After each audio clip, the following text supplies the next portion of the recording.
আজিৰ এই ৰেচিপিটোৰ বাবে মই লৈছোঁ বইল কৰা গাহৰি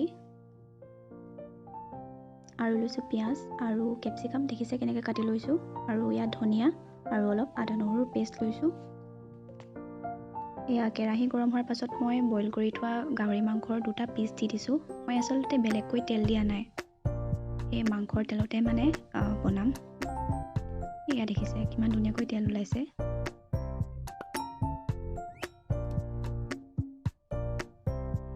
ধুনীয়াকৈ আপোনালোকে তেলখিনি উলিয়াই ল'ব। তাৰ পাছত মই বাকী বইল কৰি থোৱা মাংসখিনি ইয়াতে দি দিছোঁ। এয়া আপোনালোকে কোনে কোনে এনেকৈ ঠাণ্ডা দিনত মাংস খাই ভাল পায় ক'বচোন, গাহৰি মাংস এনেকৈ। আৰু জুইত বনালেতো কথাই নাই আৰু, খুব ভাল লাগে জুইত বনোৱা মাংস খাই। এয়া মই মাংসখিনি দি দিছোঁ ভালকৈ। মাংসখিনি দি হ'লে সেইখিনি তেলতে ভালকৈ মিক্স কৰি দিব। এয়া দেখিছে মই ভালকৈ মিক্স কৰি দিছোঁ।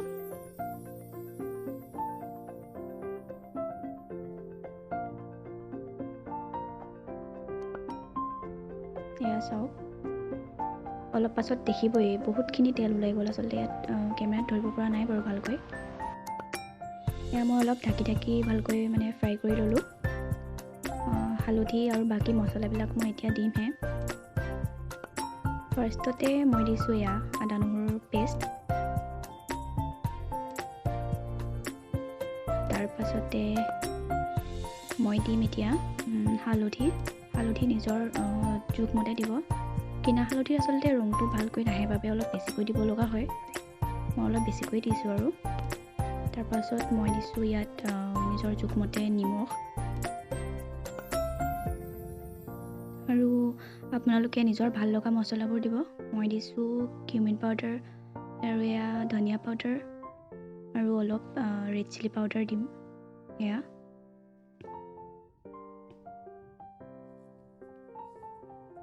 মছলাখিনি দিয়াৰ পাছতে আপোনালোকে ভালকৈ মিক্স কৰি ল'ব। আৰু এয়া মই ভালকৈ মিক্স কৰি লৈছোঁ মছলাখিনি দিয়াৰ পাছতে। দেখিছে অলপ কালাৰটো আহিছে। এয়া চাওক কালাৰটো আহিছে অলপ।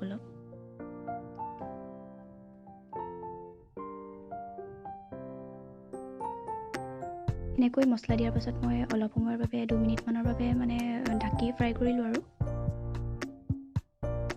তাৰ পাছতে মই ইয়াত কাটি থোৱা অলপ পিঁয়াজ দিছোঁ।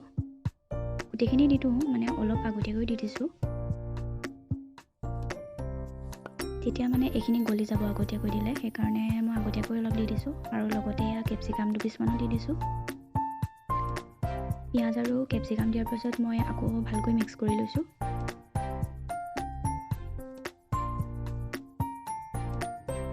এনেকৈ কোনে কোনে আপোনালোকে বনাই খাই জনাবচোন কমেণ্ট কৰি। মই কিন্তু খুব ভাল পাওঁ, খুব চিম্পল হয় ৰেচিপিটো ন। এয়া মই আকৌ ঢাকি এনেকৈ মিক্স কৰি লৈছোঁ মাজে মাজে। 1 মিনিট বা 2 মিনিটমানৰ বাবে ঢাকি এনেকৈ ফ্ৰাই কৰি ল'ব আৰু আপোনালোকে। এয়া আকৌ ঢাকি দিলোঁ। এয়া মোৰ মাংসখিনি আচলতে অলমষ্ট হৈছে আৰু। এয়া বাকীখিনি মই কেপচিকাম দিছোঁ কাটি থোৱা, আৰু ধনিয়াখিনিও মই দি দিম বাৰু, পিঁয়াজো দিছোঁ। এয়া ধনিয়াখিনি আচলতে পাছত দিলেও হয়, কিন্তু মই একেলগেই দি দিছোঁ। আৰু মই মাজতে গৰম মছলাও দিছিলোঁ দেই, ঢাকি ফ্ৰাই কৰি থাকোঁতে, কিন্তু দেখুৱাবলৈ নহ'ল। আৰু জলকীয়াও দিছিলোঁ, আপোনালোকে নিজৰ জোখমতে দি ল'ব জলকীয়া। এইখিনি দিয়াৰ পাছতে মই ভালকৈ মিক্স কৰি লৈছোঁ। আচলতে কেপচিকাম আৰু পিঁয়াজটো ভালকৈ বহুত বেছিকৈ নিসিজিলেও হয়, মানে অভাৰ কুক নহ'লেও হয়। সেইকাৰণে মই এইখিনি লাষ্টত দিলোঁ। আৰু এয়া চাওক ভালকৈ মিক্স কৰি দিছোঁ মই মাংসখিনি। আৰু আকৌ সেই তেনেকৈ 2 মিনিটমানৰ বাবে ঢাকি দিম। আৰু এয়া চাওক আমাৰ মাংস ৰেডি।